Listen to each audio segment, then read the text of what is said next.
rains, and ensuring we have systems in place to capture polluted runoff before it flows into the ocean. So our city departments are on high alert, and our general managers are standing behind me here. The fire department will pre-deploy resources, and sandbags will be available at fire stations, so you can go to lacity.gov to identify which fire station. The Bureau of Sanitation has activated its wet weather plan, putting trucks, generators, and other equipment at the ready. And the DWP is putting crews on standby to respond citywide to any outages. So please look for urgent alerts that might be sent to you via text, email, and phone through notifyla.org. And you can sign up for these alerts at notifyla.org.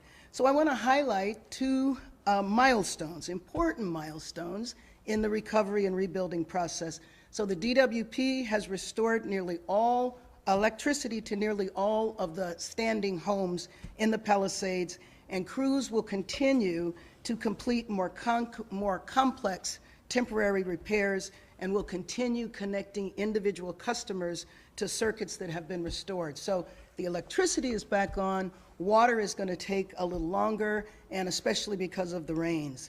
So the second milestone that you are aware of is that the phase 2 of the debris removal was anticipated to be many, many months away.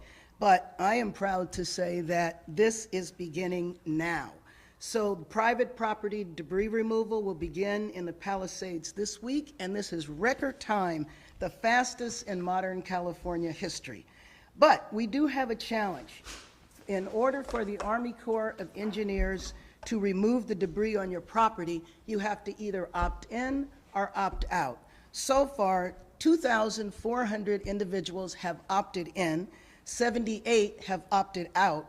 That leaves 1,698 homes that need to either opt in or opt out. And we really want to encourage people to do this. That will help phase 2.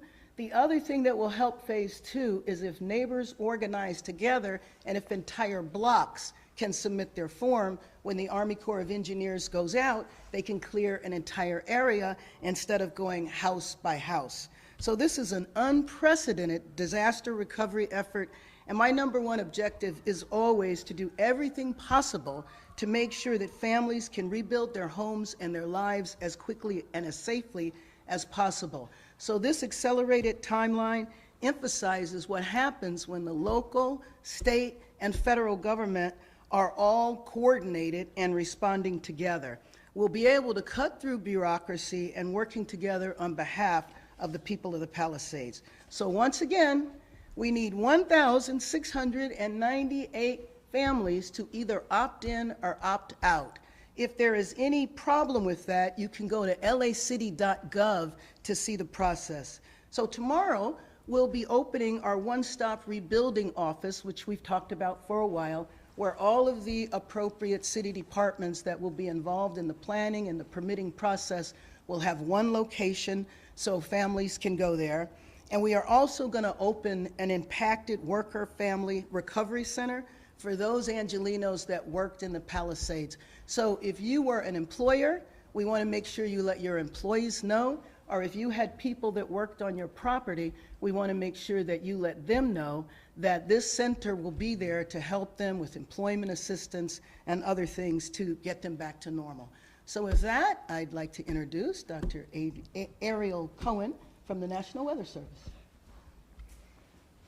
Thank you so much for having me here, Mayor Bass. I want to really urge everyone to take the alerts seriously here.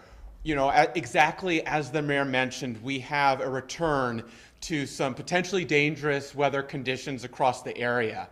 Most places are not going to experience those dangerous weather conditions, and it's possible we get through this rain event without any significant problems, but the potential is there. And those across the region, all Angelenos, are encouraged to be taking the weather alerts seriously here. We already had flood watches issued, and as was mentioned earlier, we are now looking at what will be up to this point, the most significant storm season so far this winter, impacting the greater Los Angeles area from Wednesday into Friday. Now, we'll have deteriorating weather conditions gradually taking place through the period on Wednesday, although the main concern is going to be Thursday afternoon through very early Friday morning. The greatest concern is going to be 2 p.m. on Thursday through 2 a.m. on Friday. That 12-hour window is going to be when we're looking for bursts of heavy rain to move across the region. Rain will be coming up gradually through day Wednesday into Wednesday night, early Thursday, but then during that period from Thursday afternoon through a little after midnight, we're going to have a strong bursts of rain coming through. With that activity, we're saying right now approximately a 50 to 70% chance of that activity, but there's certainly a possibility that everyone stays okay, which would be the most fortunate outcome. However, given the elevated chances for significant debris flows consisting of raging torrents of rock slides and mudslides that can be damaging and even deadly, now is the time to start getting prepared for these potentially dangerous conditions.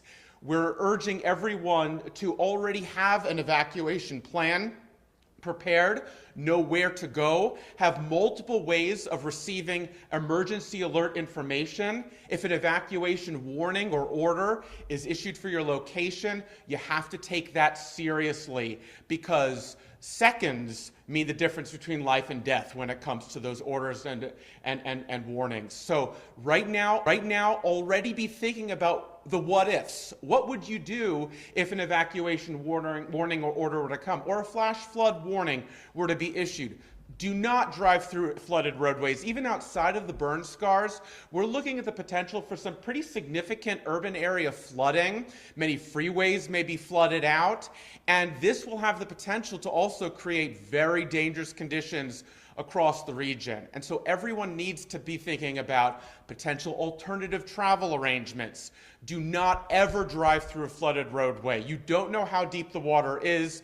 It can turn deadly in a matter of seconds. So now is the time to be thinking about what you would do. If you are in a particularly flood-prone area, think about using sandbags. Think about some of the other flood mitigation ways that you can take ahead of time so that when the warnings come out, if they come out, you already have a plan in place and you're taking the steps rather than just getting ready right in the moment. Because again, seconds save lives. Now, also, with these bursts of very intense rain that will have the potential for flooding and significant debris flows, we're looking at the potential for severe thunderstorm-like damaging wind gusts. Again, not a guarantee, but there will be that potential across the area as those bursts of heavy rain come through Thursday afternoon into the nighttime time frame.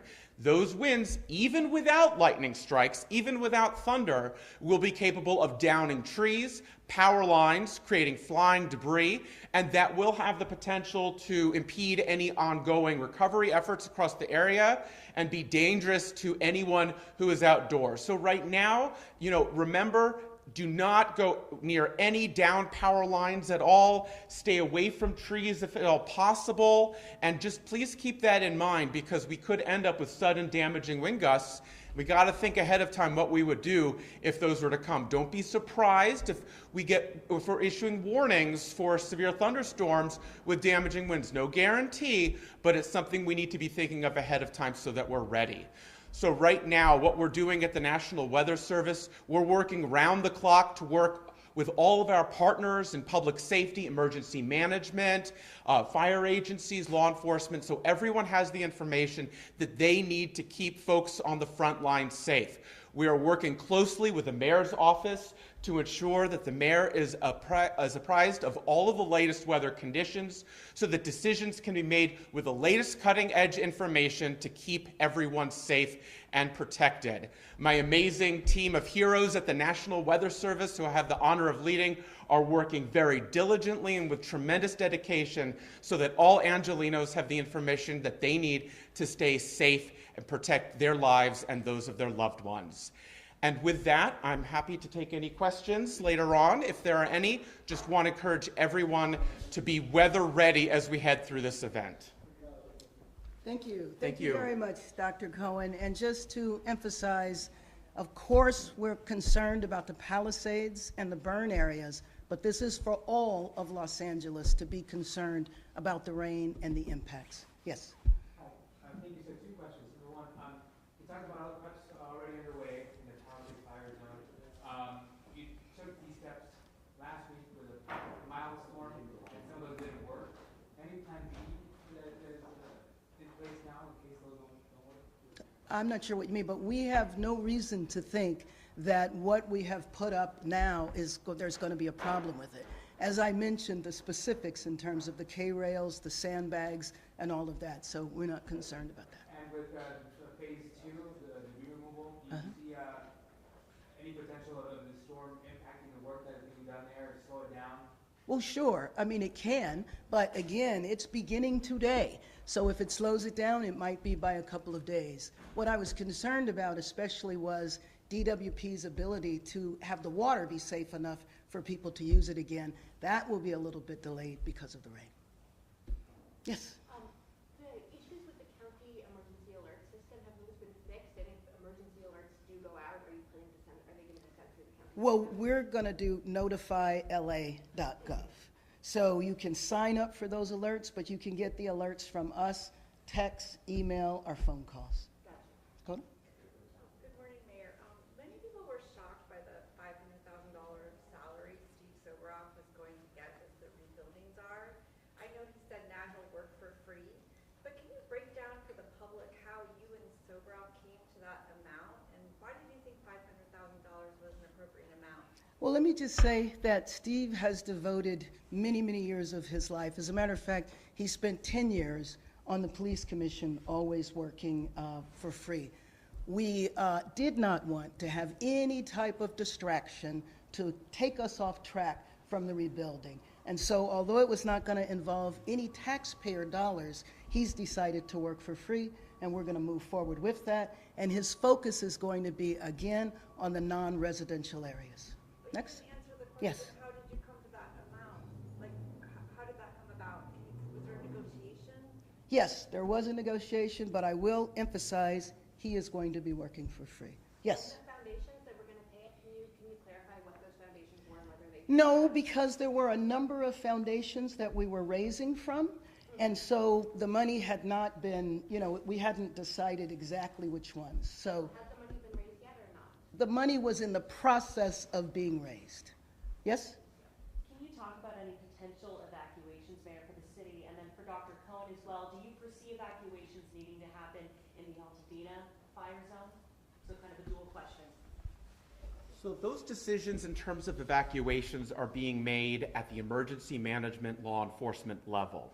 And so I can't speak to exactly those details, but we are in close partnership and communication with the emergency management and law enforcement so that as we get closer to this event and as the predictability improves, as we see these bands of bursting rains coming through, we're able to relay the latest information so that they're making informed decisions relative to evacuations to keep everyone safe. And I would just say on the city level, notifyla.gov will let people know if there's any evacuations. We don't see that right now, but just in case. And then a follow-up to that, is the Army Corps of Engineers helping at all with storm prep, or is it all that debris removal in phase 2? It's the debris removal in phase 2. Craig? Good morning. I wanted to know if Haggerty or any of the other consultants you brought on, since they also specialize in preparing for disaster and recovery, if they're playing a role in preparing for this storm. No, not right now. They're not. Our city departments are quite able, and the general managers behind me can attest to that, from street services, contract administration, and sanitation. Do we have a general number yet of what the contracts will cost? I realize you get to negotiate them.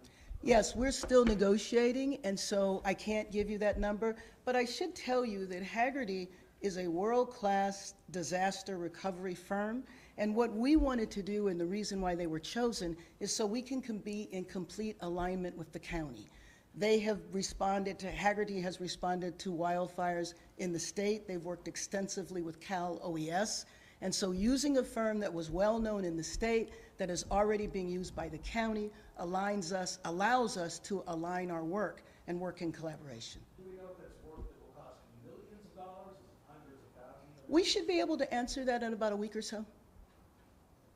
Yes? Oh, I just wanted to follow up one thing on the Steve Sobroff salary. You were saying the money was in the process of being raised. Do you see any conflict with potential donors giving money to foundations to pay for the salary?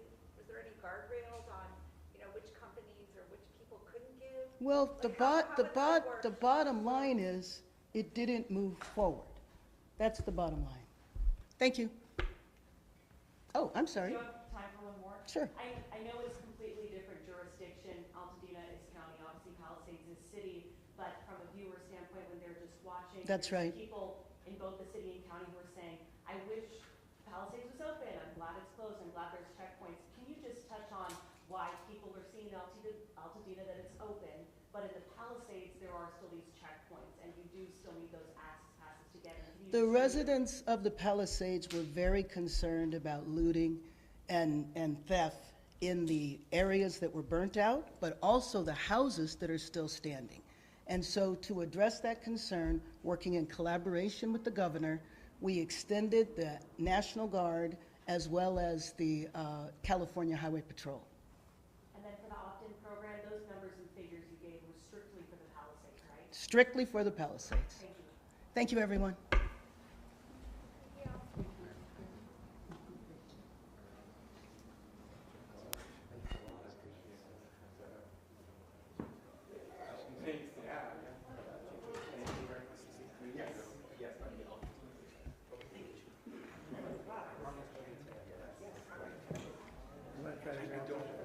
My name is Ariel Cohen, A-R-I-E-L-C-O-H-E-N. And yeah, if you need to reach me, you can reach me